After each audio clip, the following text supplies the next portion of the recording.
When I came from Germany 30 some years ago, I realized on the East Coast I did not see so much First Nation culture, and I didn't know why that was the case. I believe it's very important that First Nations get more recognition in North America and the world, and so that's a big part of what we're doing here.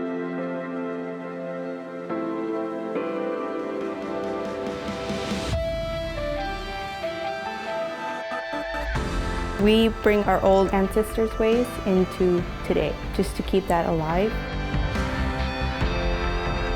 The meaning behind my art would be about the residential school survivors and missing and murdered Indigenous women. I talk about things that are happening in my life at the moment.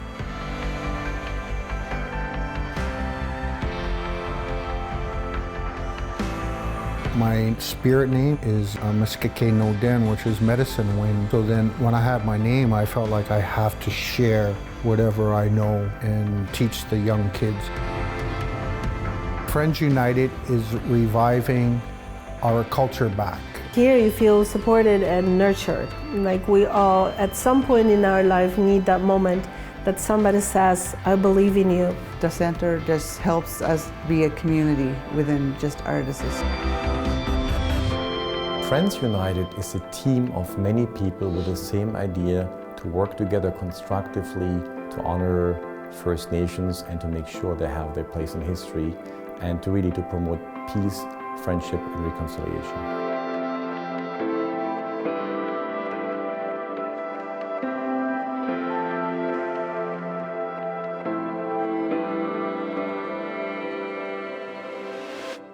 We're speaking today with former Nova Scotia Premier Rodney MacDonald, who is now the CEO of the Gaelic College, and also important to this cause because he's a consultant and an advisor to Friends United. And I have it on good authority that you have been very instrumental in the creation of this centre.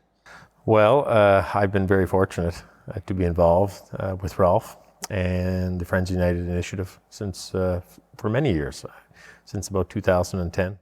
Okay, take me back to 2010 and how you met Rolf. Yeah, well, shortly after I was done in politics, I guess I had met Rolf before that, briefly. When you were Premier? When I was Premier, but it wasn't really about the Friends United project. And subsequent to my political career, I was asked to come to a meeting. I was asked would I be willing to come up and meet with Rolf and have a chat with him.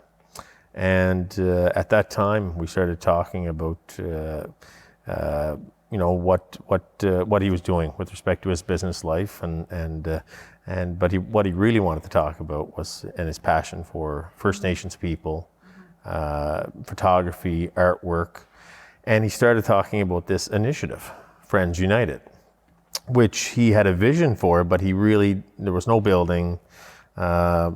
He started at that time collecting some paintings and such, but he really hadn't done too much. Mm-hmm. At the beginning, I thought this is, I didn't know quite where to go with it at first. So was his vision huge from the onset? Well, I don't think Rolf even fully knew what his vision, where it could go, where it could take him. He knew he wanted to do something for First Nations people. He had a passion for First Nations people. He wanted to do something that would break down many of the barriers that people felt in their lives, not only for First Nations people, but for people in general, from different nationalities, for the people of Canada and beyond. And he knew that he wanted to do something to promote these artists, which he loved. I mean, he just had a deep affection for those that were in the artistic world. So we started on a journey, and my first advice to Rolf at that time was, we need to go and meet with the chiefs of each community in Nova Scotia and other economic development officers and councillors, because the first thing that needs to happen in that process is trust. Mm-hmm. You need to build trust, and I believed in Rolf after that meeting. I mean, and what he wanted to do, and I didn't know where it would go, but I think that was a very important few months where we spent going to each community. So you already had a relationship with the chiefs. from your time as Premier. Can you talk a little about that? Because I think that's fascinating that you already sort of had a purpose. Yeah, well, many years ago, even going to high school and going to school, I went to school with many people from Waigama or Kagama, and played sports with folks from the community, and went to class and great friends. And during my time in politics, we had the first meeting between with our cabinet, the Nova Scotia cabinet, and First Nations chiefs here in Nova Scotia. And I think you were the first Premier in the country to do that, weren't you? We were, and that tradition has continued every year since that. And that was I think it sent in a very important message that we wanted to talk, government to government, nation to nation, if you will, and talk about the opportunities, talk about the challenges, and just have an open, frank discussion about it, and try to see where we could make headway. It's kind of shocking, actually, that it wasn't happening across the country. It's really very strange. I think what would happen is that governments, or they would have their Minister of Aboriginal Affairs they might meet with chiefs, or they might meet with some of them, but it didn't occur that way. And now you wouldn't expect any less today. Oh no, that's a great process. Legacy. You must be proud of that. I am. I think it was beneficial to our government at the time, getting advice and making us think in a different way. And I think it influenced governments after that to be more cognizant of First Nations issues when making a decision, whether it's consulting, and knowing that you're going to meet in a few months puts a government on notice that you better have an answer going into that meeting. And I think that process was important. So I got to know the chiefs, and of course in our day-to-day decision making throughout the years, in my 10 years in government, I would be at a cultural event as Minister of Culture, or at a tourism event, or whatever it might be, or sport. And as a result, that relationship, I guess I gained some trust. So when we would go to a community and sit down with someone like Lawrence Powell, Chief, I knew Lawrence, and we had a relationship, or Morley Gugu, or whoever it might be, and we could have an open dialogue. And that hopefully that helped a little bit in the process. One of the things I love about this story is that there's kind of a theme running through it, like this guy's got to be he's too good to be true, and I have talked to some artists who've said, I've asked them about that, like, were you suspicious at first or wary? And they say, oh yeah, at first you think, okay, what does he want from me? How is he going to take advantage of me? Whatever it is.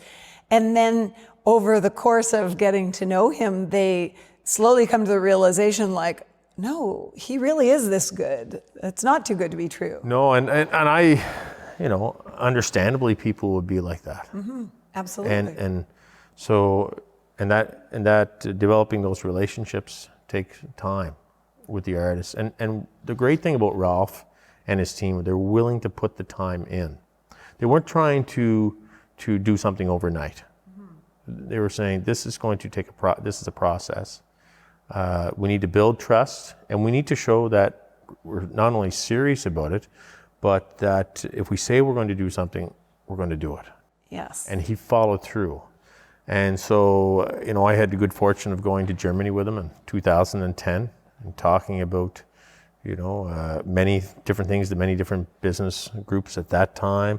I've had the great privilege of going and meeting with premiers and former prime ministers and business leaders, musicians and others with Rolf, mm-hmm. and many people that have come here as a result, new immigrants, and each time my message to them is, Rolf has a vision, but you can trust him. You can trust he's going to do what he says he'll do. And that's what I mean when I say you have played a pivotal role. I think because people are almost suspicious of such extraordinary generosity, You have had a really great ability to open doors for him and to lend him credibility in some ways, to say to people, you're sort of, being a witness to his authenticity and his genuine nature. Well, I guess when you're introduced by someone who already has a relationship with you, that helps. You've met politicians with him. Yes. You talk about the doors that you've opened. Well, if you can, and I'm not saying in a bragging way, No, but I would love for you to tell me about some of the doors you've opened. And I should say I've gotten as much or more benefit from Friends United, more benefit than you can ever imagine. Well, that's why I loved, you were saying, I've had the privilege to do all these things, but I also want to highlight how much you've brought to the project. And I love that you started there, but now I also want to talk about how you have opened doors. Well, I think some of the first doors, again, were with the First Nations communities, the chiefs, and others to talk, just have an open dialogue and to try and get that trust.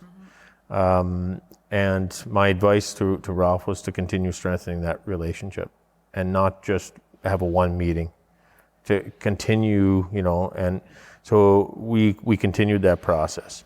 And we continued that process then with premiers. And so it went from beyond, subsequent to my time as premier, we were meeting with Darrell Dexter, Stephen McNeil, we met with John Hamm, we met with them as a collective group. We met with former Prime Minister Paul Martin, many of the former national chiefs, whether it was or during their time, whether it was Phil Fontaine or Sean Atleo and others, and many business people as well, musicians and others, ambassadors, parliamentarians. Both provincial, federal, but also international parliamentarians from Germany and other places. And each time, what's always put a smile on these people's faces is that we've never gone in looking for a penny. Yes. And Rolf, I would say, so I say, here's Rolf Bouman. He has a vision, this great initiative, Friends United. There's this beautiful building.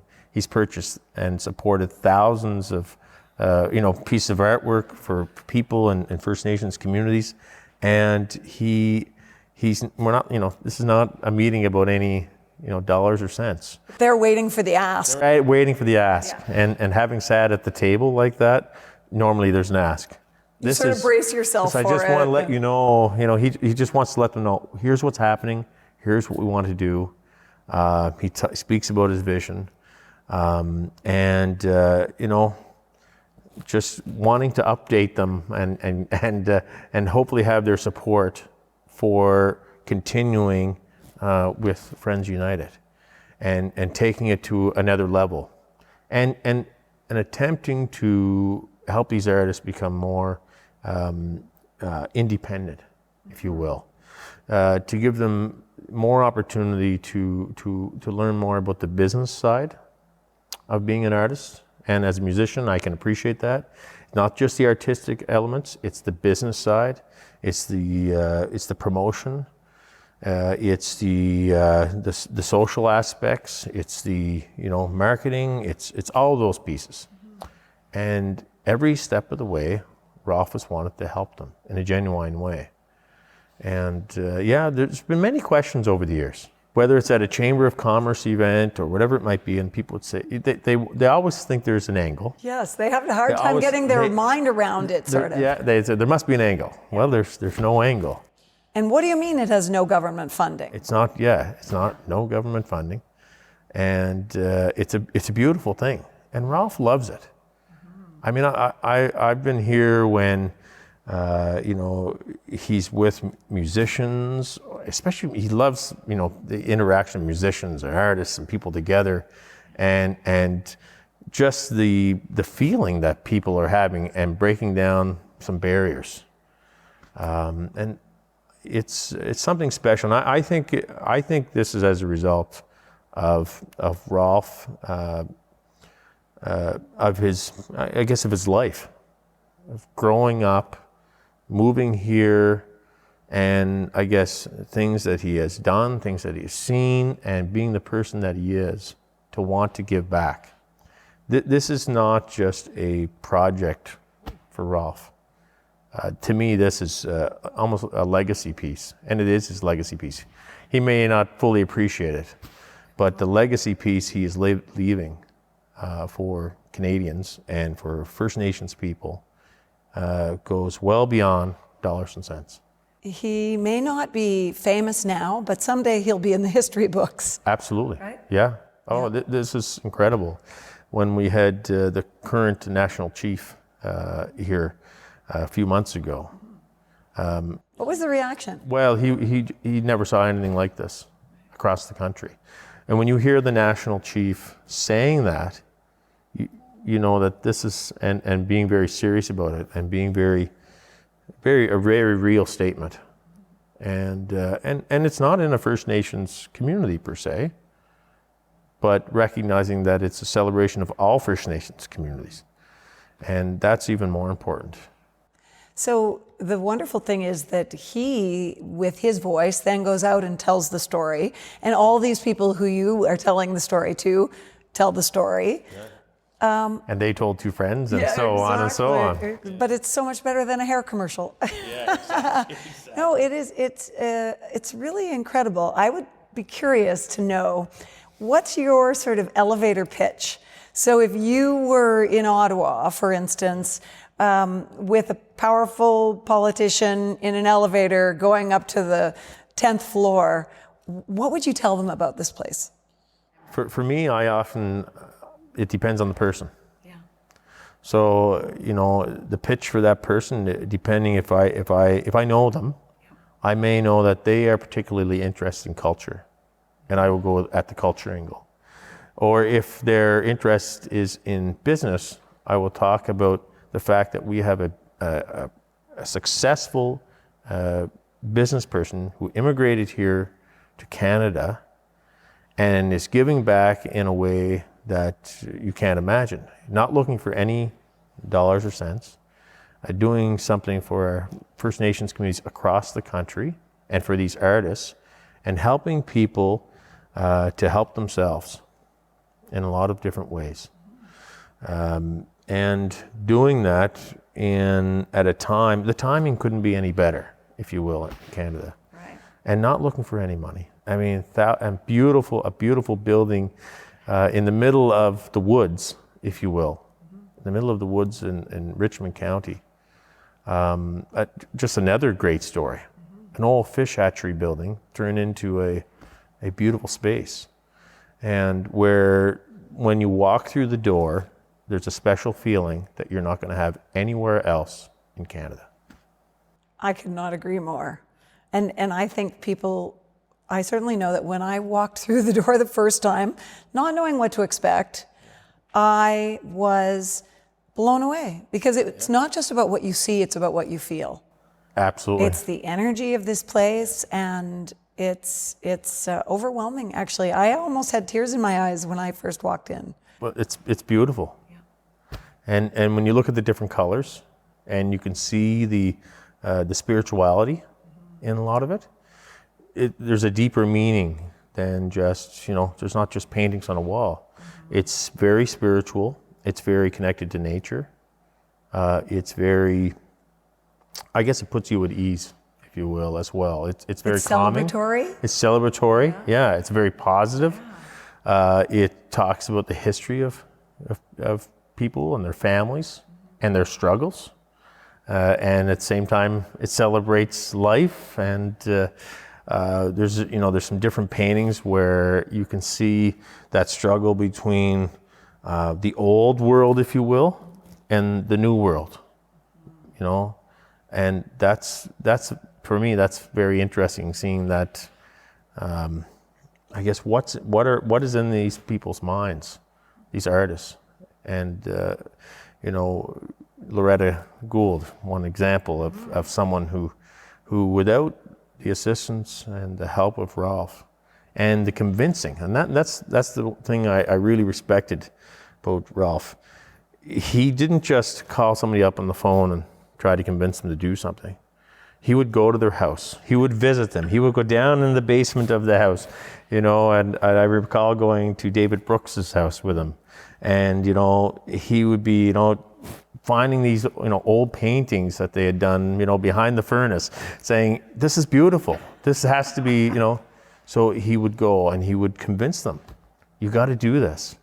And he convinced Loretta, along with her family, to try painting. She was a quilter. She was a quilter. And all of a sudden, she paints, and she's an amazing painter. Yeah. And now she's one of Nova Scotia's top painters with respect to First Nations people. It's an incredible story. It is, and it's about someone believing in her and giving her the confidence that she could do it. And I love the fact that she resisted. No, I'm not going to paint. No, painting. I'm not a painter. And now look at that. Yeah, it's extraordinary. Let's talk about that sort of business mentorship that happens with the artists here, because that's such an important part of this. Absolutely. Yeah, and Rolf, in this whole process, and wanting to make sure that they had proper materials. He never wanted to see a product for them to go out that wasn't professional. So he wanted them to, they're tremendous painters, but it's like anything. You need the tools. Yeah, and a lot of artists are not naturally adept at business and marketing. And so he provided them, whether it was the canvas or the proper brushes or whatever they needed. First of all, the tools to do their trade. Okay. And beyond that, making sure that if they wanted to get advice outside of Rolf and legal advice and other such advice, to make sure that they felt comfortable that he wasn't trying to take advantage of them, and he made sure that they had that opportunity, and that to me spoke volumes, because he wanted to make sure that they felt comfortable in having the opportunity to have sale for their work over the long term. Wow. And that is an impressive, just to do that alone, that was impressive to me. I wouldn't have came on board with this had I not felt it was professional from day one. Beyond that, he would make sure that they would be taken and to various places. Now, it may have been to City Hall in Halifax. Yes. To promote Friends United initiative. And he would make sure they got there, and he would make sure that they, that certain people were invited to that event, all for them, all on his dime, promote their craft. Various books that he put together to showcase the artists at no charge, and free books, giving the books away. I didn't know the books were free. We would go somewhere, and he'd say, here, take the book. Incredible. He did give me one. That's true.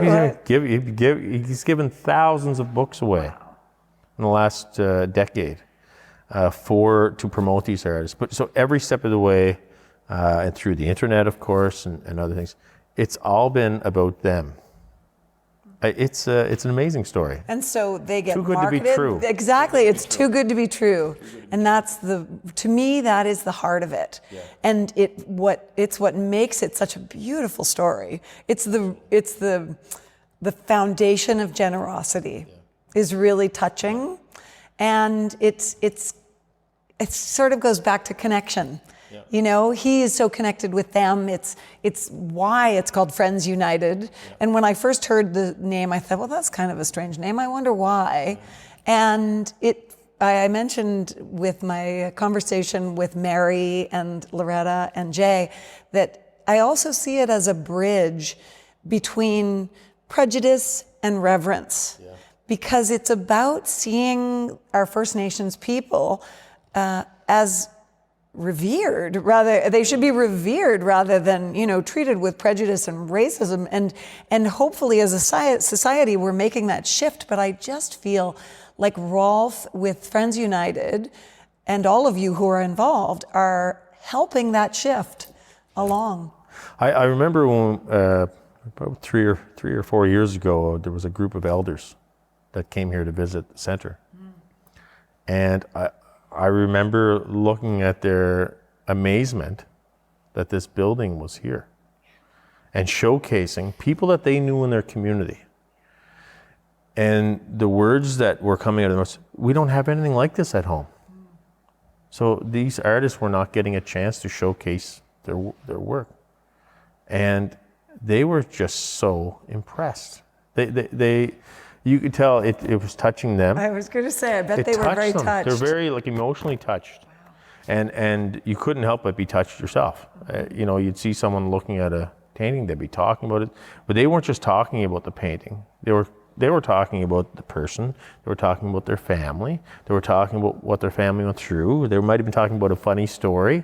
So for them, it wasn't a painting. It was much deeper than that. And I think that's part of the whole Friends United movement. There's a story to be told. And people, the more people become engaged with Friends United, the more they realize there's a story in every one of these paintings. And through the artist's eyes, and it's amazing when you hear, you know, talk to someone like Jay or someone else, and they start telling you about their painting. And you start realizing that this is, you know, there's so much more. What everything represents. Yeah, you know, and it may be an animal, it may be a nature, it may be spiritual, maybe residential school, but there's something in there. And spirituality is probably one of the largest things you see in each one of these. And feel.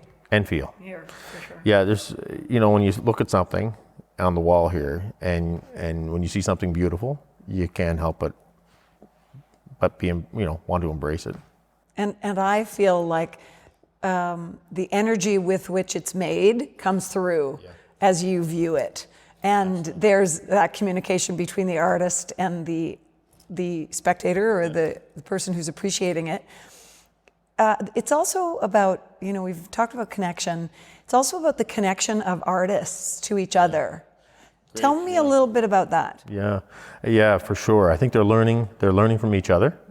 And they're coming from across the country. They're coming from across the country, so they're coming here. They'll stay here for a week, perhaps. They'll stay here for a few days. It's almost like an artist in residence program in a lot of different ways, in some ways, without it being officially an artist in residence program. But there's a visiting artist. They'll come, they'll stay here, they'll live on the site, they'll paint. Another artist will be here at the same time. They start chatting, they get ideas from each other.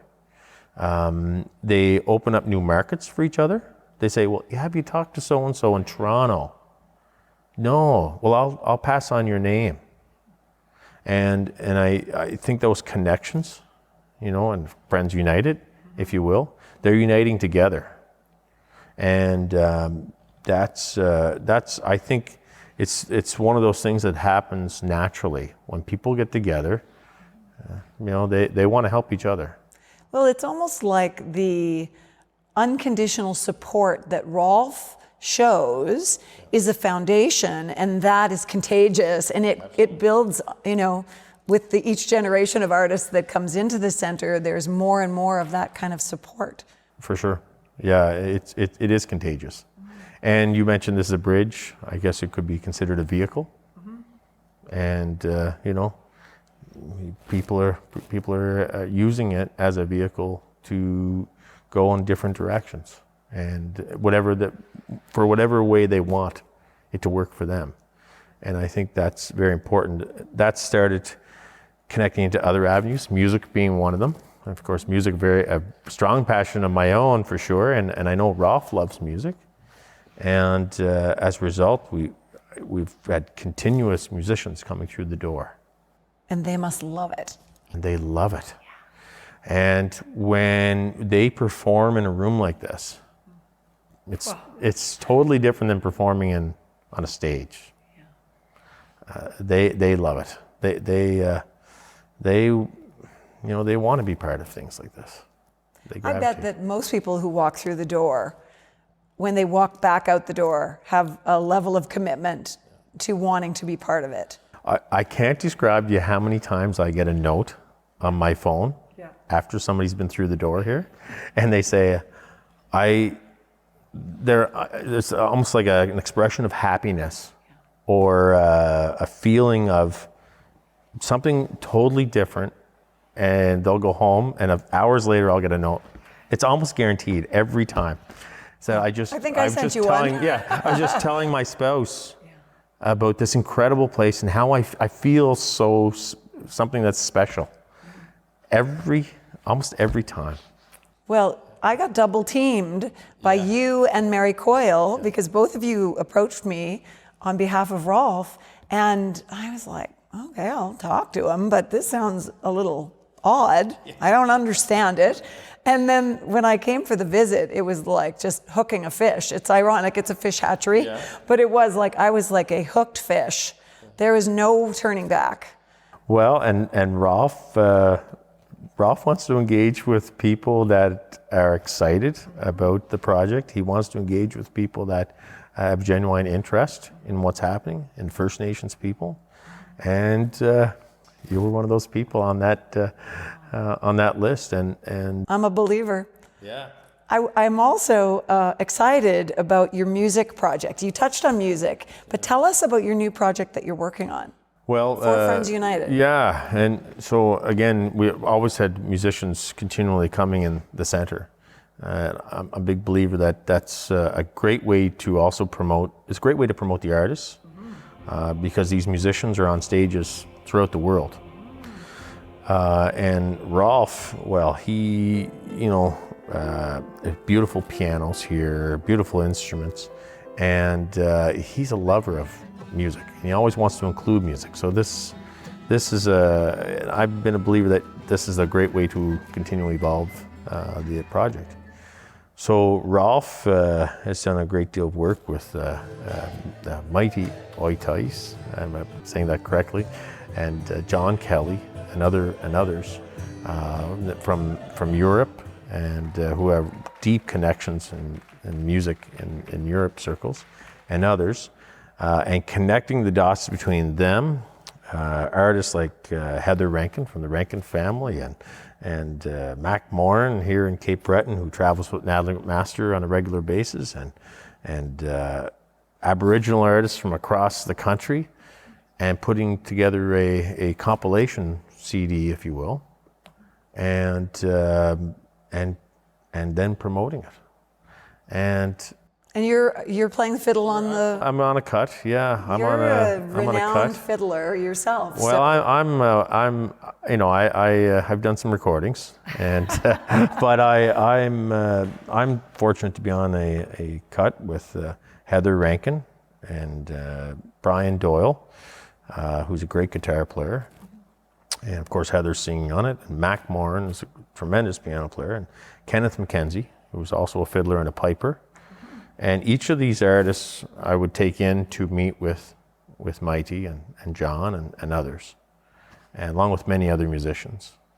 And it's going to be a really cool compilation CD, and go beyond that, because they're connecting dots between Aboriginal and non-Aboriginal musicians. They're doing overlays on cuts.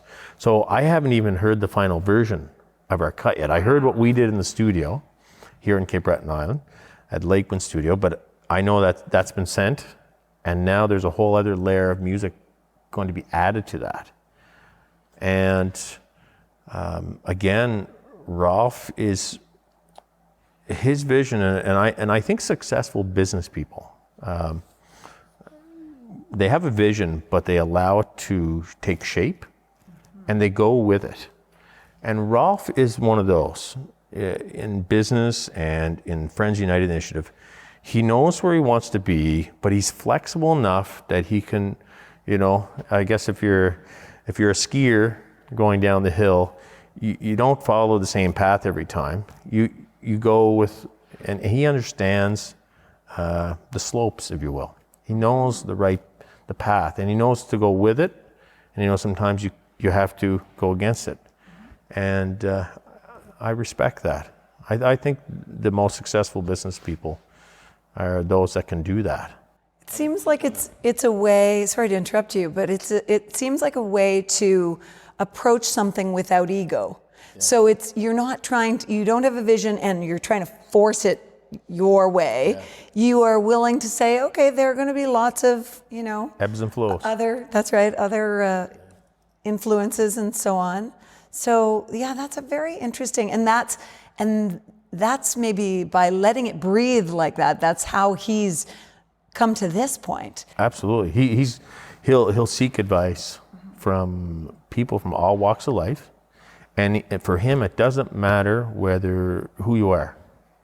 It doesn't matter if you're a successful business person or politician or artist. He wants to get advice. He wants to get feedback. He wants to hear, and all of these people he considers dear friends. Like it's a very close connection he has with each and every one of them. And he uses that advice. And I know for me, I've learned a great deal from Rolf on the business side. And it's tremendous, really. What's your vision? Where do you see this going? Well, again, I'm not the catalyst in all this. Rolf is. But if you were going to predict, or what would you love to see happen with this project? I would love to see this project continue to go at a whole other level. It started out within Nova Scotia, Atlantic Canada. It rolled into Ontario. It's out west. It's now up, in northern Canada. It's at the point now where it needs to go to the next level. So it's even more international. We're going global. We're going global. Exactly. Watch out. And I think that's that's the next step. And I think that taking the steps to get there, it's ready. It's ready to go to that next level. I think there's a huge opportunity for the artists to go global, and Europe. I think people are thirsting for what they have to offer. When a tourist, as an example, I remember about 25 years ago, going on a trip, being on an exchange as a teacher to Scotland. And we had the students from Ploughton, Scotland, come over to Cape Breton Island. The thing that they wanted to do was to visit a First Nations community. Really? The most important thing they wanted to do. Wow, awesome. And at that time, that's pretty neat, because a lot of what they could see, in the other communities, they already had it at home. But what they didn't have at home was what you had in that First Nations community: the culture, the people, and the language. The history. And so these paintings and the stories and the artists, because there's nothing better than hearing from the artists about it, there's a whole opportunity out there for them. And so I would like to see it go internationally, go globally. I'd also like to see the artists themselves have greater opportunity in their own career, for them beyond Friends United to go to a whole other level, because many of these people they're just undiscovered. And I think we're going to be hearing about a lot of these artists that they're going to be discovered. Because they're uber talented. Oh, and today with the social media aspects and the other, they have a whole unique opportunity.